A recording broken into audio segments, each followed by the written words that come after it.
tonight. Premier Scott Moe supports Alberta's pipeline proposal. Concerns raised over overcapacity issues at a Saskatoon hospital. And will a Regina man cook his way to be this season's MasterChef? Live from our studios in Regina, this is CTV News.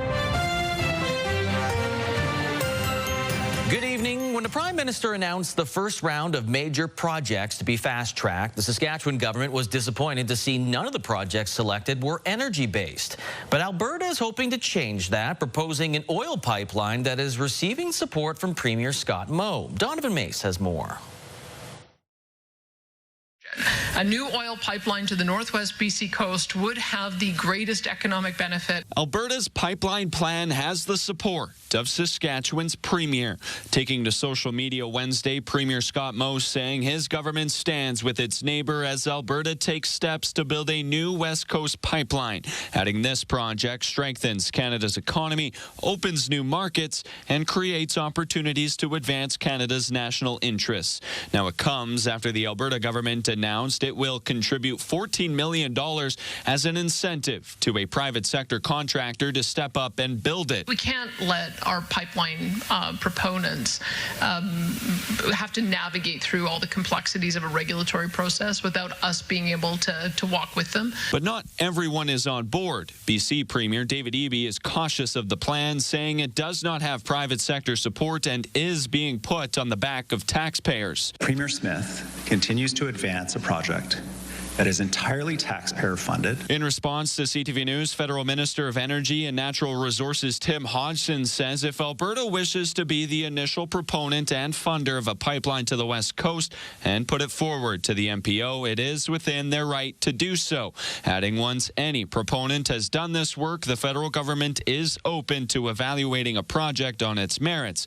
Now, Ottawa adds there have been no discussions with the government of Saskatchewan regarding similar proposals to fund a pipeline from our province. But Premier Moe says all economic projects need to go forward if Canada wants to strengthen its economy. Donovan May, CTV News, Regina. A Saskatchewan contingent visiting Ottawa this week is feeling optimistic about their conversations with federal officials. The group, which includes representatives from the provincial government along with municipal and community leaders, is calling for a renewed cost-sharing infrastructure program with Ottawa. The current program, known as the Investing in Canada Infrastructure Program, or ICIP, doesn't expire until 2034, but it's not accepting any new projects, and other programs aren't as flexible in the kind of projects that are accepted. Obviously, municipalities understand what they need, what best they need on the ground level in their communities. As a provincial government, we want to be there to support them. You know, kind of that no strings attached, trusting municipal in the municipalities to apply the funding and how they need it. That's something that's united front coming here with the province.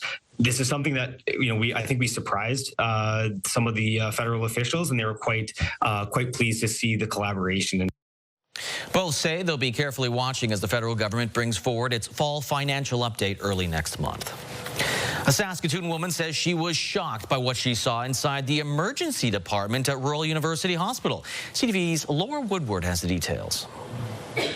Yeah, 1, 2, 3. Patients at Saskatoon's Royal University Hospital forced to get medical care in hallways with rooms full to capacity. It literally looked like a natural disaster had just happened. Lynn Harmon took her mother to the RUH emergency department last week. She says she was shocked to witness an intimate procedure performed in the hall. There was absolutely no privacy, just open, very open. And then my mom, who has a compromised immune system, was next to people who were there supposedly with viral infections. Cross your fingers you don't get sick and end up in ER. Tim Lang says his mother, who had suffered a stroke, spent 4 days in a hallway bed before being moved into a room. Somebody in the bed next to her got up and he literally peed on the floor. The stench in that hallway was brutal. Lang counted 172 people walk past his mother's bed in just 1 hour. The nurses are doing the best they can with what they have, but the facility is broken, totally broken. It's totally overwhelmed, bursting at the seams. The Saskatchewan Health Authority says last week's crowding was a result of a temporary surge in patients. More people were accessing the emergency department, and they were sicker, resulting in more people being admitted related, which created more capacity challenges within our hospital system. In March, the province announced funding for 109 new acute care beds in Saskatoon. So far, only 20 are open. The SHA expects the other 89 will open in the coming months. Harmon hopes a solution can be found so other families don't have to go through the same experience. A lot of people have been telling me, oh, it's been going on for years, but why should we be allowing it to go on for years? Like, where is the change going to happen? Laura Woodward, CTV News, Saskatoon. And a mother in Prince Albert is fundraising for the Boral Healthcare Foundation in hopes of naming a hospital room after her late son. Jasmine Pelche reports. Trish Hart wants people to know that her son Keena's life was full of love. My auntie says that my boy was born very special and that he had a battle to live from the start. When Hart first decided to help fundraise, she was hoping to get a memorial wreath on the Victoria Hospital's Tree of Life in honor of her son, Keena, who passed away last year, days before his second birthday. The reason why me and the dad are doing this is because we want our son's life to be acknowledged and want people to know that our son's life mattered. When she shared a link to the fundraiser on social media, someone messaged her suggesting to think bigger than a wreath. Hart now hopes the updated hospital will have a room in pediatrics named after Keena once construction is complete. Even though he's not here to tell his story, his mom and dad is here to tell his story. And although his life can't be saved, at least he's going to be able to save a bunch of other little babies. Hart is a mom of 5, and she says Keena's siblings are supportive of the fundraiser in their brother's memory. Keena spent a lot of time at the Victoria Hospital in Prince Albert and the Jim Pattison Hospital in Saskatoon due to his complex medical needs. So Hart says she wants to help other families in need of pediatric care. The fundraiser is part of the Boreal Healthcare Foundation's Equip the Vic campaign to provide equipment and comfort items for the hospital. Keena's fundraiser is open until the Give a Little Life Day Radiothon on December 5th. Jasmine Pelche, CTV News, Prince Albert. The University of Regina Students' Union has rescheduled a meeting to discuss its dissolution. The new meeting is set for October 21st, keeping an online format despite issues with the previous attempt when concerned students shut the meeting down over concerns on transparency, access, and more. A vote on the motion to dissolve will be done electronically, needing a 2/3 majority. Regina's annual homelessness count will take place this evening. More than 150 volunteers will be walking city streets and alleys to determine how many people are living without adequate shelter. Last year's count found that 824 people were unhoused. The event is coordinated by Regina's Namarin Housing. The data is used to help governments make policy decisions. Last year when we did it, we had 824, which was a big jump from 4 years prior. So we'll see what it is this year. You know, I'm expecting that there will be more people in our count. Half the people identified as homeless in last year's count were subsequently housed. Meanwhile, up in Saskatoon, local community leaders learning firsthand what it's like not to have food or place to call home. 10 people are taking part in the Sanctum 36-hour challenge, each participant giving a different set of circumstances with challenges to overcome while being on their own out on the streets, like facing mobility challenges in a wheelchair or being pregnant. The Sanctum Care Group was behind the 36-hour challenge. It provides support for people living with HIV and those at risk.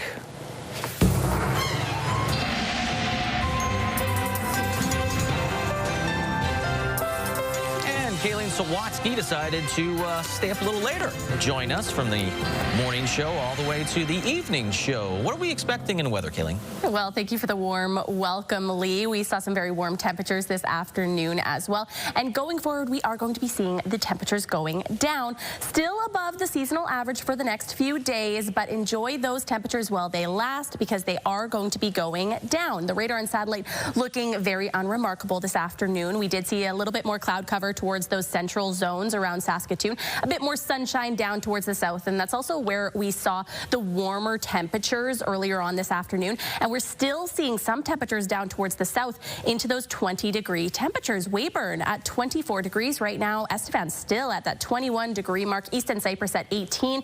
Cooler through some parts of the central zones in the north, though. La Ronge sitting at 13 degrees. Hudson Bay at 15 degrees right now. And the almanac showing that we are not close to that record, though. Although we did have a warm day today up to 24 degrees. That record was back in 1957, and that was 30 degrees. All right, thank you, Kayleen. Saskatchewan producers made quite a bit of progress on harvest this past week, and that's thanks to the dry, warm conditions. 84% of this year's crop is in the bin, which is ahead of the 10-year average of about 81%. Harvesting of winter wheat, fall rye is complete, while peas and lentils are at 99 and 98%. Oilseeds, canola jumped up to 71% complete. Flax is at 45%. As for livestock water supply, about 50% of producers say there are no shortages, though about 3% say there is a severe shortage where they are. A 34-year-old woman from Kelleher is dead after a rollover Wednesday night on Highway 15. Melville RCMP were called to a single vehicle rollover on the highway near Kelleher around 7:40 in the evening. First responders declared the woman dead at the scene, while a man was taken to hospital by Stars with serious injuries. RCMP continued to investigate the cause of the rollover. A Saskatoon man has received one of the longest voyeurism sentences ever imposed. The man was sentenced today after he pleaded guilty to spying on and recording 23 women through the windows of their own homes. CTV's Stacey Hine has the details.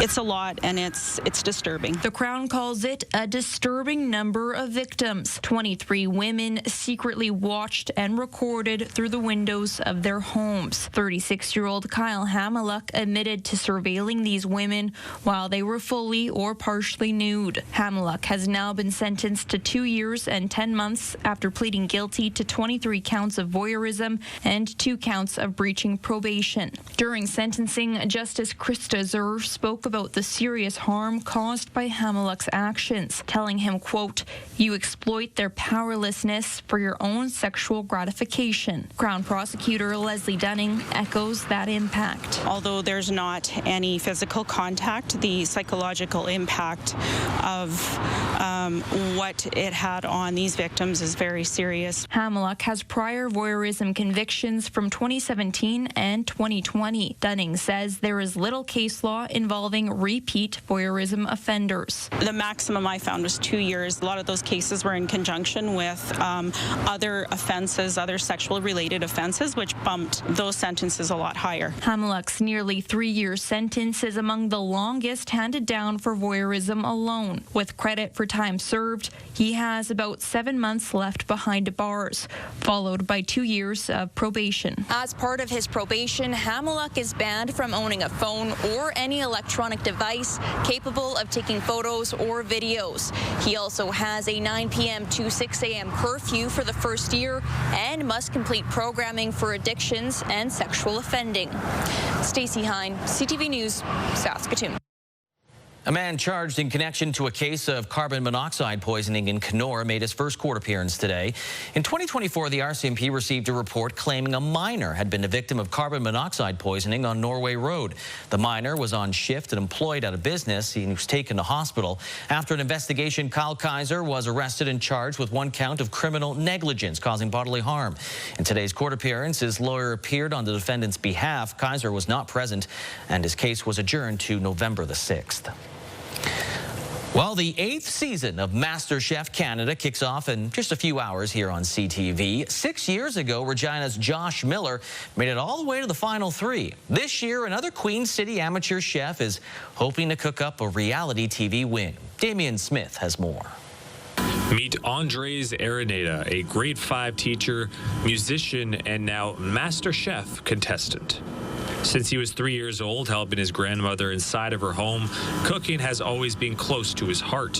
When MasterChef Canada applications opened for Season 8 this year, it was an instant yes. This is one of my passions, so this was really easy for me. I just had to act myself and just show my love for cooking. His wife, Sienna, is not surprised he made the cut. I'm so proud of him. To be honest, I never had a doubt in my mind of him not making it onto the show.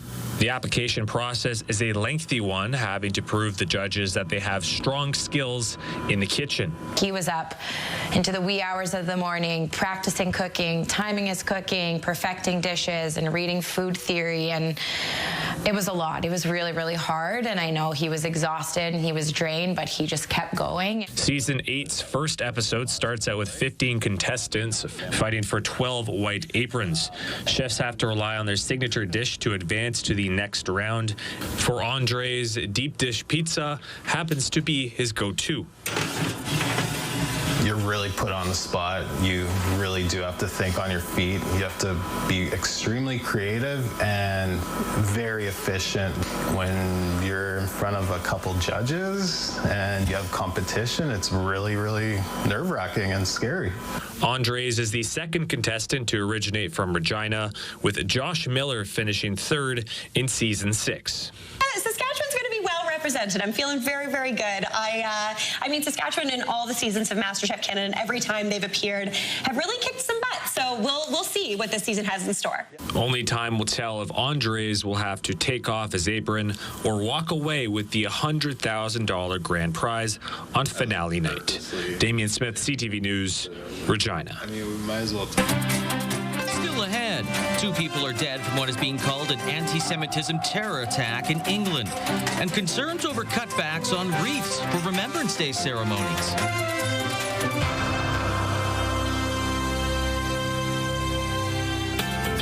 Your morning just got a little brighter.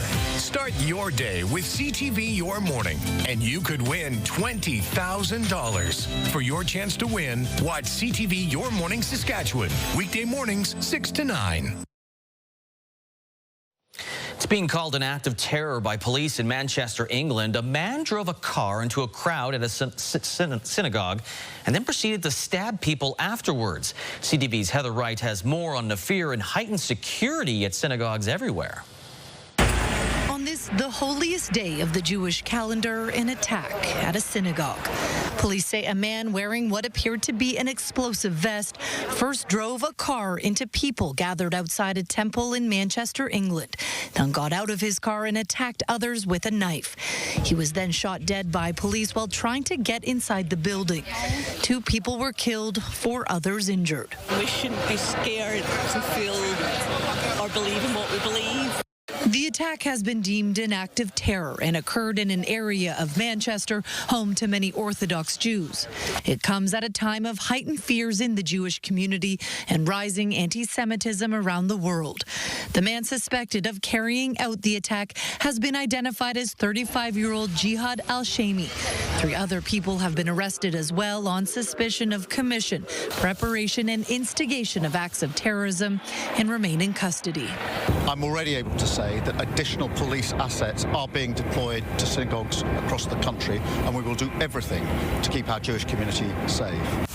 Here at home, security has also increased outside of synagogues. Toronto Police announced last month they would increase patrols throughout the high holidays, as well as during the lead up to the 2-year anniversary of the Hamas attacks of October 7th. Scary times, obviously, okay, and it's crazy. It's crazy. This cannot continue. If you can always justify our murder, then it doesn't stop. Today, Prime Minister Mark Carney called the Manchester synagogue attack an appalling anti-Semitic atrocity, vowing we will always protect the inalienable rights of Jewish communities to live their lives free from intimidation and threats of violence. And despite the increased security, there is a fear within the Jewish community, a concern that what happened in England could happen here. Heather Wright, CTV News, Toronto.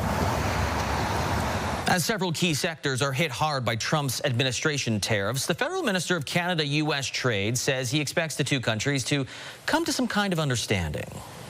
I do believe this is resolvable, but in the definition of what resolvable means, I'm also very much of the view of the Prime Minister that the relationship with the United States has fundamentally changed, and it will not magically go back to what it may have been a year ago or 25 years ago. As the lumber, steel, and auto industries cope with targeted tariffs, Dominic LeBlanc says Ottawa hopes to make progress on sector-specific deals before the formal review of the CUSMA Free Trade Pact next year. With Remembrance Day a little more than a month away, we're learning about some cost-cutting measures that could affect events across the country. As CTV's Abigail Bimman tells us, some are questioning whether Veterans and Remembrance Day wreaths are a worthwhile place to cut. Laying a wreath at cenotaphs and ceremonies across the country is a long-time tradition and a way to honor veterans at Remembrance Day. In an email obtained by CTV News, the Veterans Affairs Minister writes this year's Wreaths for Parliamentarians program will have a revised format. Each MP will receive 2 wreaths, and additional costs are the responsibility of the requester for those who want more. An order form pegs the cost at $115 a wreath plus shipping costs. This is just absolutely the worst place I could imagine to try to save money. If that's what this is about, it's just a complete lack of respect. For MPs in rural ridings, as many as 24 wreaths are needed for legions and cenotaphs across a large geographic area. The Conservative critic for Veterans Affairs says the government should be covering the cost. It just seems sad that the government didn't think it was important to make sure that every single legion in the country has that wreath to be able to pay their respects to our veterans on Remembrance Day. And I think it's part of a sort of a troubling pattern that we see from this government. CTV News asked the Veterans Affairs Minister's office a number of questions. Late Wednesday, a staff member said this is not about the government spending review, but that changes were made to more equitably distribute wreaths across different regions, and that the changes were meant to right-size the program, but wouldn't say what was wrong with it. Abigail Beeman, CTV News, Ottawa. European leaders gathered in Denmark for meetings focused on security, defense, and the war in Ukraine. This follows recent aerial incursions by Russian drones and other aircraft into NATO airspace. We have one major task ahead of us. We have to make our common Europe so strong that the war against us becomes unthinkable. And we have to do it now. Ukrainian President Volodymyr Zelensky called on European countries to work together to create what he called a drone wall, a united front against any further attacks from Russia. He also urged allies to step up sanctions on Moscow and to stop buying energy from Russia. Meanwhile, in the Middle East, Israel is warning residents of Gaza City that this is their last chance to leave, saying those who remain will be considered militant supporters as its forces pursue Hamas fighters there. Now, officials say at least 41 were killed in Israeli strikes on the city overnight. The UN estimates between 600 and 700,000 people remain in Gaza City, while up to 400,000 have fled as Israeli forces advance. Amid escalating violence in Haiti, UN officials are warning armed gangs in the capital are restricting essential aid to those in desperate need, leading to a hunger crisis.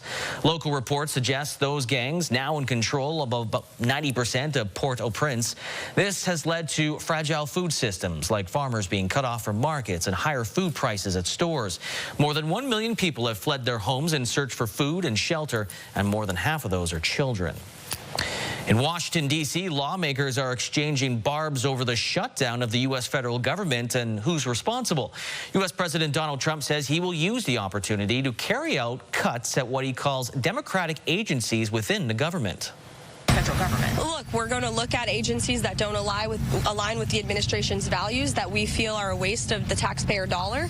And look, unfortunately, these conversations are happening because we don't have any money coming into the federal government right now.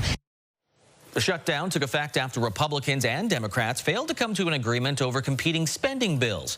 Republicans control the House of Representatives, the U.S. Senate, and the White House, but Democrats have enough votes to block bills in the Senate. They say they want a deal that extends health care subsidies and reverses cuts to Medicaid. The White House has indicated it foresees shutdown-related firings in the thousands. And one person was hurt after 2 Delta airline jets collided on a taxiway last night at New York's LaGuardia Airport. Culture of the world. Yeah, we did. Their right wing clipped our nose in the cockpit. We have damage to our windscreen and some of our screens in here. Two jets hit in what officials are calling a low-speed collision. The wing of an aircraft getting ready to take off, slamming into the cockpit window of a plane that had just arrived. A flight attendant was taken to hospital with non-life-threatening injuries. Coming up, professional Ukrainian dancers are in Saskatoon, passing on their knowledge to the next generation of performers.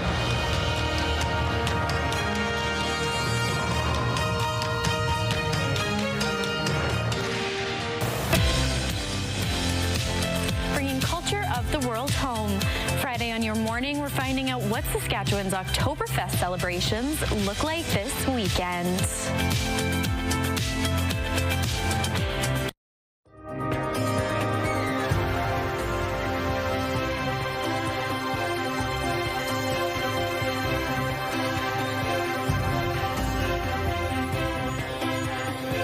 Time now for a look at our weather forecast. A beautiful shot outside of our Skycam this evening with those gorgeous fall colors. We saw a day that felt a little bit more like summer, though. We peaked at about 24 degrees this afternoon. Right now, though, Regina sitting at 18 degrees. Some winds fairly calm to finish off our day. We're not seeing them quite as strong as what we saw yesterday. And for the next couple days at least, we're still going to be seeing those winds rather low. Only going to be getting up as we get into the late part of the weekend into your next work week. Now, the radar and satellite, though, looking pretty unremarkable today. We really didn't see a lot across the province. We saw a bit more cloud cover throughout the central zones, a lot more sunshine down towards the south. Now, as we continue on to look forward on our weather tracker, we do see some patches of green near the bottom of your screen there. That does indicate that we have some rain on the way. It's going to be making its way into Saskatchewan, just south of Assiniboia there, right around Estevan, early tomorrow morning. And then later on in the morning, we're going to see a larger part of that system coming in from the United States, impacting areas along the southwest. So Maple Creek going to be seeing some of that early morning rain, Swift Current as well. And then we're going to watch as that system tracks northeast. It's going to go right over top of the Parkland region, bringing some rain to Regina tomorrow afternoon and to Yorkton as well. Saskatoon going to be missing out on that particular system, but once that system does make its way out, we see another portion of this system bringing some rain in from Alberta. That one also tracking east and bringing with it some more cloud cover as well. By about 10 a.m. on Saturday, it does look like the system gets smaller, but it doesn't go away completely. So we still are talking about some rain on the way for the weekend. By about 5 p.m. on Saturday, we think we've seen the last of it, but we still are seeing quite a bit of cloud cover, really concentrating down over that southeast corner of the province. And then some more rain on the way as we look forward to Sunday as well. So some precipitation on the way for the weekend, but we're not going to let that ruin things. Your forecast for tonight and tomorrow, we're still seeing temperatures above the seasonal average, so that is still nice to see. Lloydminster down to about 3 degrees overnight, but getting up to a nice sunny high tomorrow afternoon of about 19 degrees.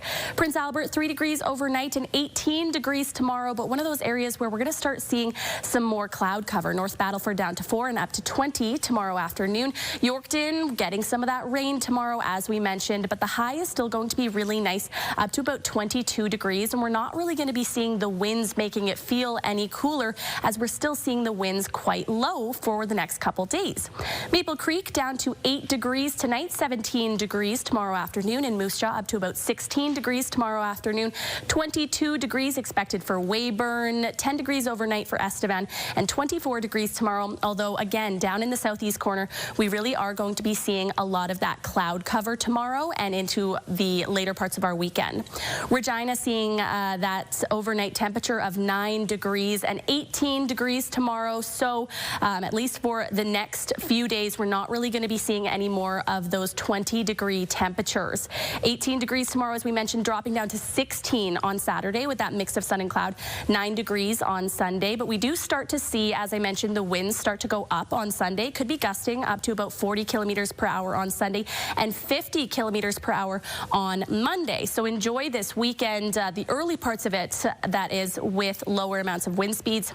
before we see those temperatures start to go down again on Sunday, and then seeing those winds go up. 9 degrees on Tuesday with that sunshine, 16 degrees on Wednesday, still seeing that sunshine continue, and 15 degrees on Thursday. So to sum it all up, a very beautiful day today, but temperatures starting to go down. So get outside and enjoy it while we still are seeing these beautiful summer-like temperatures. Yeah, that Monday low of -2, it's on its way. So I know, those negatives are coming. Thanks, Gilly.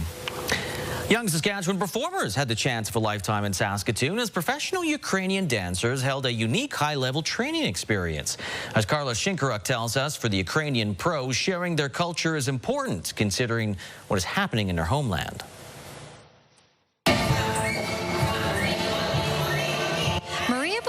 Fled Ukraine less than a year ago.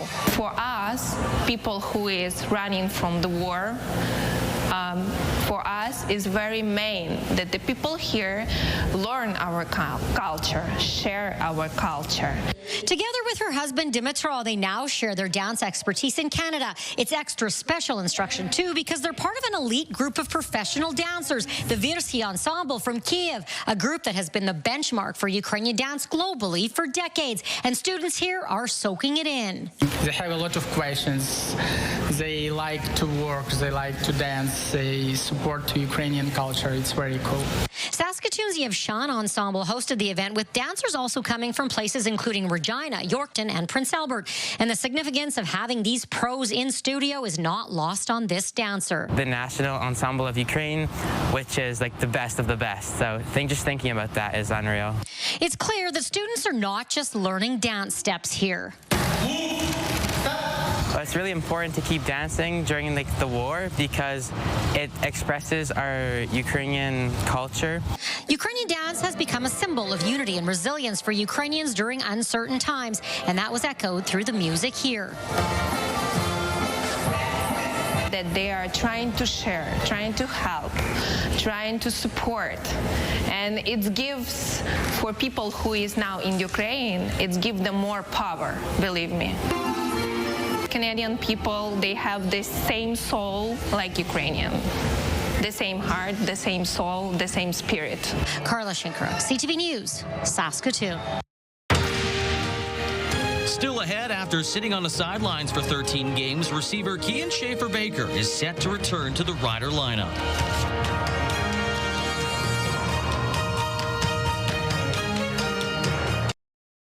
Wardrobe consideration in part by Colin O'Brien Men's Shop.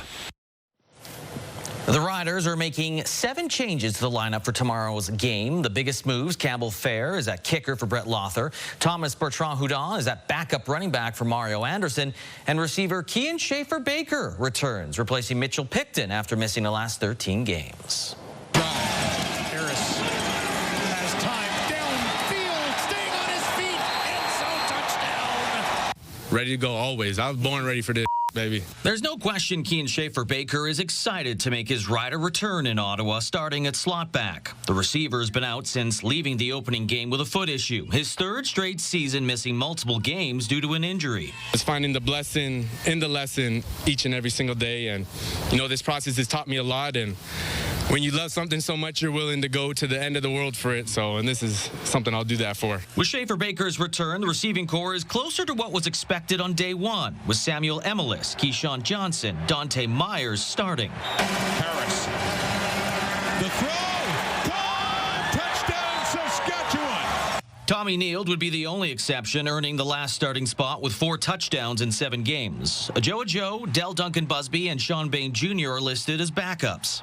The ceiling's untapped with this group, We got so many great players all around, whether it's O-line to the special teams to the quarterback room. We have so much depth, and, that just pushes each guy every single day to just be their best self. They're all a little bit different, understanding what their strengths are and how they see routes and see coverage and get on the same page and doing the best we can to execute. But right now is that time where, we're starting to get healthy and around the corner, and we've got to make sure that we don't just talk about it, we be about it on game day. Defensively, the biggest change will be an All-American starting secondary. C.J. Rivas moves to safety, while Antoine Brooks Jr. takes over at strong side linebacker.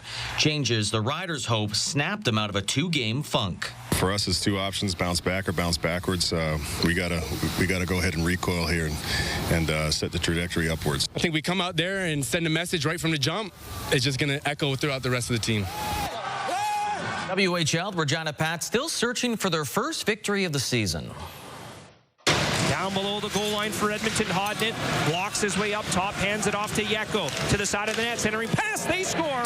What a play by Yeko. That was Edmonton Oil Kings captain Gavin Hodnett's first of the season, gave the visitors a 2-0 lead. The Pats made a late push to draw to within one, but that's as close as they would get. Edmonton picked up the 4-3 win. Pats head coach Brad Hariff says the team simply beat themselves. I think just self-inflicted again. You know, the goals they did score, I thought, were direct results of our giveaways or just poor play with the puck. Thought Merrick was really well. I thought he played really good tonight when he had to make his saves. But the chances that we gave him when they scored their goals were those are on individuals. The Pats are back in action Saturday in Swift Current. Broncos play Vancouver first on Friday, and the undefeated Warriors welcome the Oil Kings to Moose Jaw on Friday as well. Coming up, Kenora students create a special crosswalk to honor Remembrance Day.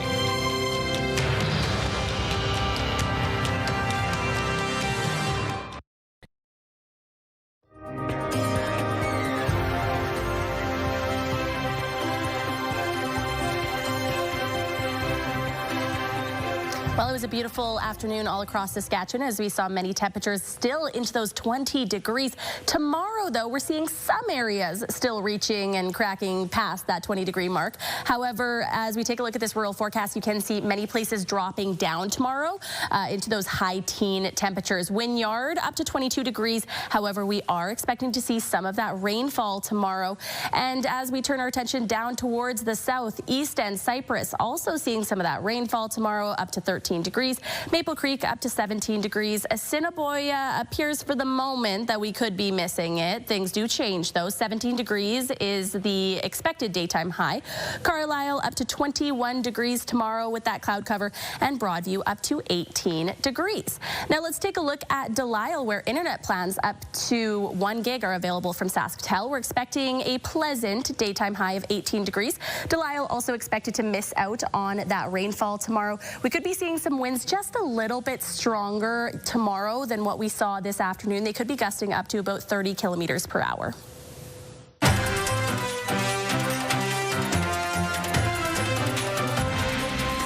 The provincial government is holding a short-term hunt for antlerless elk in southern Saskatchewan next month in hopes of having hunters help prevent elk-related damage to crops. The province says the limited opportunity, which runs for just 1 week in late November, will allow hunters to buy an antlerless elk license going on sale November 3rd. There's no limit on the number of licenses, but hunters will be required to choose one wildlife management zone to hunt in. Provincial officials encourage landowners to open their gates to hunters in order to help prevent wildlife impacts on crops and forage. Yorkton Regional Airport opened its doors once again to visitors today after a long construction period. The new terminal building is finally ready to welcome travelers. Spectators were able to enjoy some food from the Barbie, along with speeches by city representatives and Yorkton MLA David Chan. The new building boasts a conference room, small lounge, an open hall, and offices. According to city officials, Yorkton spent about $2.3 million, but they were able to cut some costs. It will serve businesses, emergency services, and tourists. And we have around 14,000 flight movements annually that come and go out of here. And I think we're starting to see with the new terminal building the attention to how many planes and jets are actually flying out of here, not to mention the medical purposes, the helicopters and that type of thing. The city hopes that the new building will last 80 years, just like its predecessor. A class of history high school students in Kenora was hard at work outside today.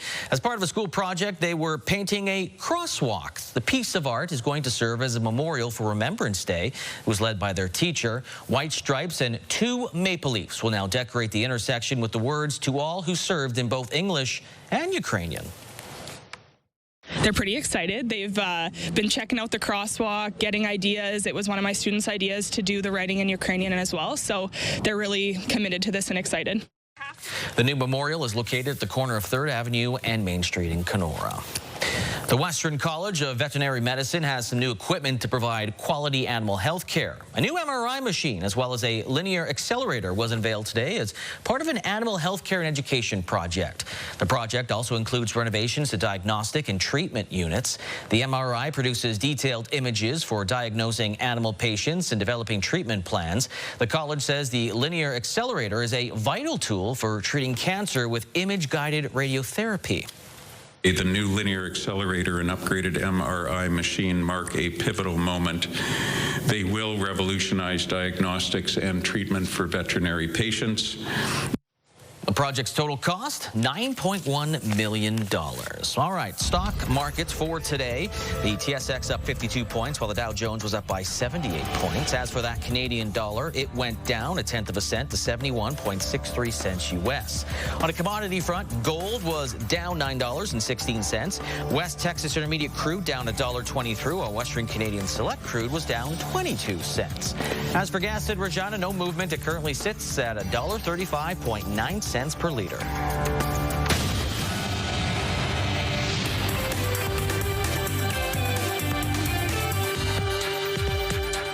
Algoma Steel says its losses are growing as a result of American tariffs.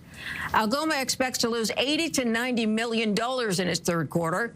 It sent about 100,000 tons less of its steel to the U.S. because of the 50% tariff. But Algoma's getting some help. Ottawa and the Ontario government have announced $500 million in financing for the hard-hit steelmaker. Ottawa's fiscal watchdog says homes are getting more affordable in Canada. He looked at the gap between average home prices and what a typical household can afford. That gap narrowed the most in Toronto and Hamilton, Ontario. September home sales creeped up in Vancouver, growing just over 1% from last year, but they are still well below the 10-year average.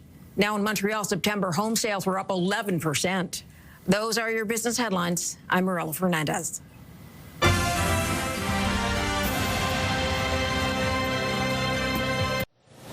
Coming up tonight on CTV, Hell's lot of cooking. First, it's Hell's Kitchen at 7 o'clock. 8 o'clock, MasterChef Canada. Remember, we have a Regina contestant on, so got to watch to see how he does. And then we've got back-to-back-to-back Big Bang Theories.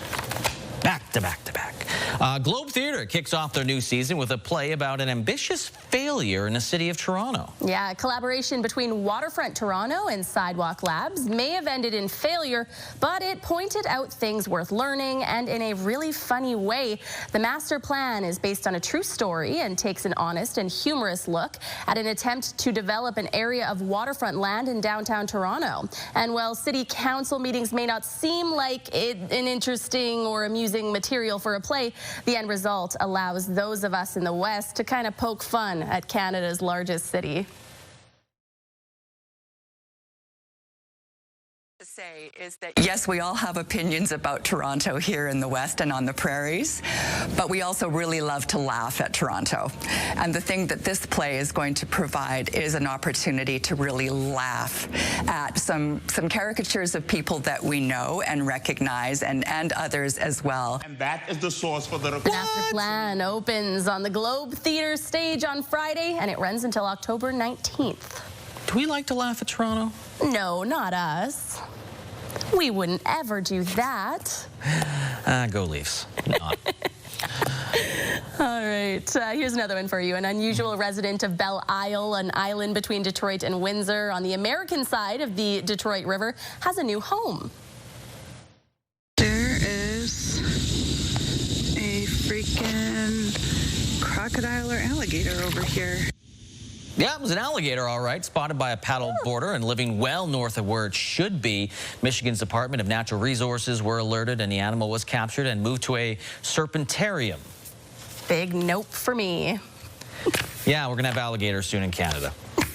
Just the way it's going to be. That's all the time we have for tonight. Be sure to watch Kayleen tomorrow morning on Your Morning Saskatchewan.